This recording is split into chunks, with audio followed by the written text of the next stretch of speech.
In today's video, I'm going to teach you how to hide quantity on Shopify.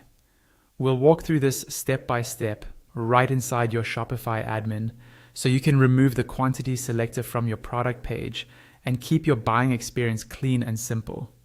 This is especially useful if you only want customers to buy one item at a time or if multiple quantities don't make sense for your store. First, log into your Shopify admin dashboard. Once you're on the main admin screen, look over to the menu on the left-hand side. Find the section labeled Online Store and click on it. This will open up your themes area. At the top of this page, you'll see your current live theme. On the right side of that theme, there's a button that lets you edit the theme. Go ahead and click that to open the theme editor. Inside the theme editor, we want to make sure we're editing the right page. At the top of the screen, you'll see a page selector that's usually set to Home Page by default. Click that drop-down. From the list of options, choose Products and then select Default Product.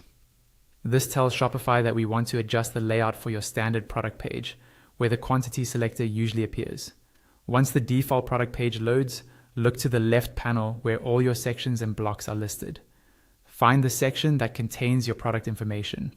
This might be labeled Product Information or something similar, depending on your theme. On the left side of that section, you'll see a small right-pointing arrow.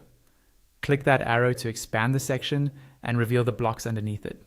In the list of blocks, look for the one called Quantity Selector, or simply Quantity. Hover your mouse over this block, and you'll see an eye icon appear on the right side.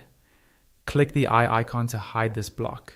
When the eye is crossed out or appears disabled, that means the Quantity Selector is now hidden from your product page.